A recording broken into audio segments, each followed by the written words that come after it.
Same-sex marriage postal plebiscite. Ballot papers will be arriving at your home from September 12th. How will you vote?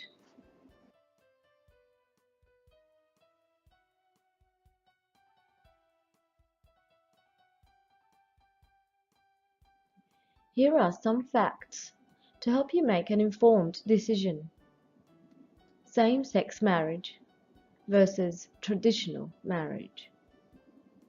The Great Debate.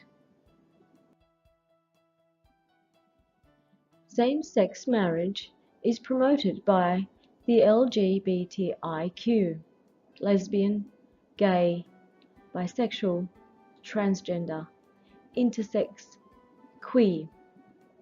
Plus, they also advocate for numerous other genders.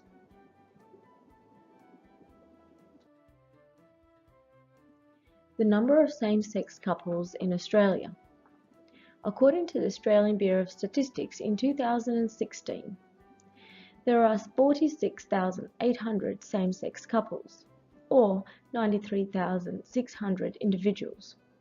That only is 0.4% of Australia's population. And furthermore, only about half of these are actually interested in marrying their partner. Same-sex couple current rights as it stands today. Married couples are recognized as a couple in the following entities. And since 2008, there has been some 80+ amendments to the legislation to give de facto couples, including same-sex couples, all the same rights.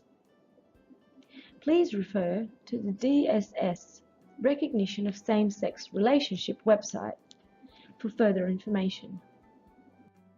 I would also like to highlight the following quote from an article published on the Greens website in 2015, and I quote, "In Australia, marriage equality actually has few practical impacts. State-based de facto legislation gives same-sex couples practically all of the same rights as their married straight counterparts." Please refer to the article named Beyond Marriage Equality on the greens.org.au website.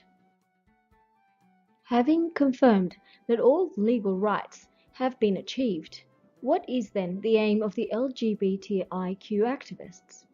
Again, let me run you through a quote from the same article as before. When referring to gay and lesbian marriage equality, they declare, and I quote, "So when we achieve it, we can all celebrate and relax, right? Not a chance." The columnist also writes that, and I quote, "Recent experience has also found government-funded school chaplains preaching highly homophobic material at schools. By this, we can be sure that teaching various Bible verses which addresses the issue would be classified as homophobic material and should be silenced." This is Masha Gessen. She's a Russian-American journalist. However, she is also a prominent gay and lesbian activist. But I agree. It's a no-brainer that we should have the right to marry. But I also think equally that it's a no-brainer that the institution of marriage should not exist. So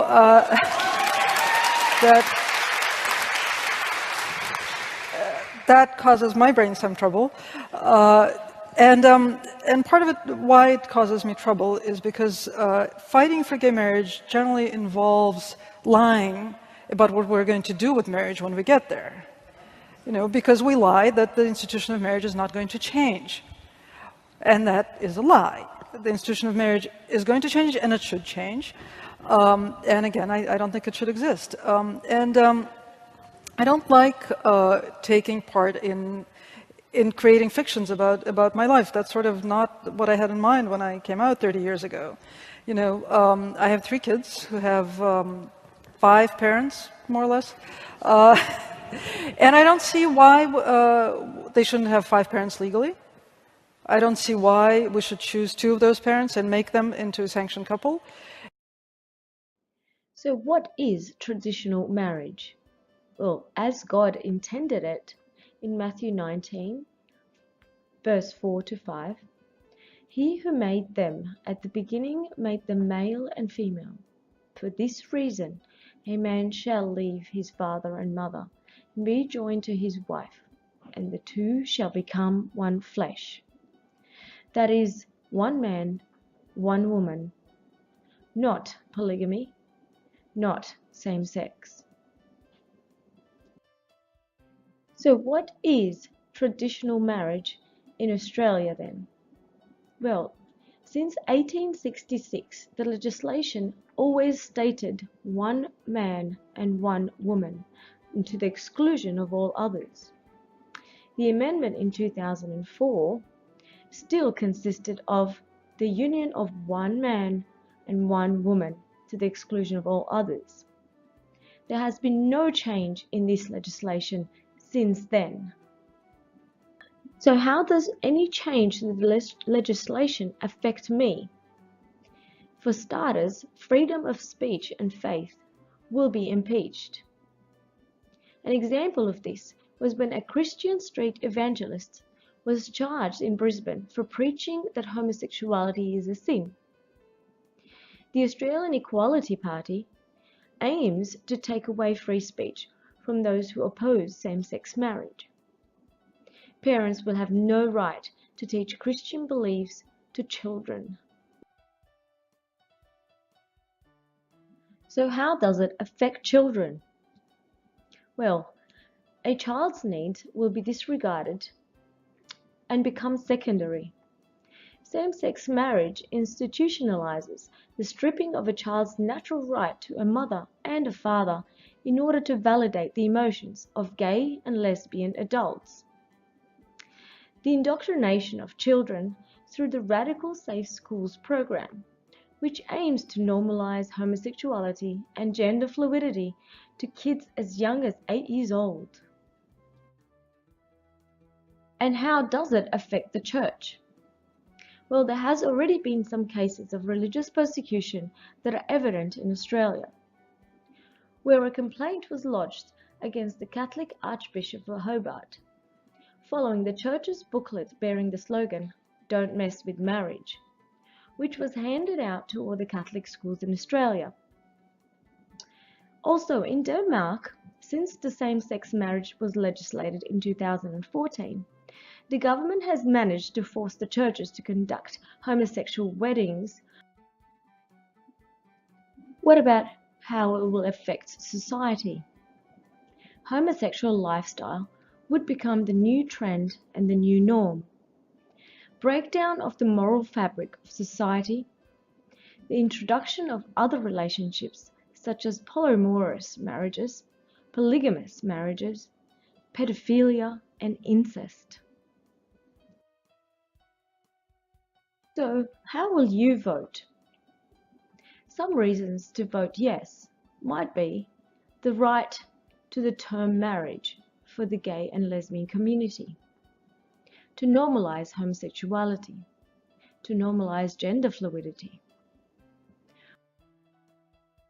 However, there are some very compelling reasons to vote no. First of all, which legislation are we voting for? There has been 22 different submissions to date. To prevent the loss of freedom of speech and faith for churches, local businesses, and individuals. Changing of laws for minority groups is a very dangerous precedent. Stop the Radical Safe Schools program. Stop gender theory. Preventing pedophilia, polygamy, etc. But the most compelling reason of all will have to be that it is not what God had intended. So, before the vote, please pray for God's work in this battle. Educate yourself and continue the conversation in a respectful manner. Consult your parish priest for how to complete the vote card before you vote. Also, for more information, please contact australiavoteno@gmail.com, or any of the numbers that are showing on your screen.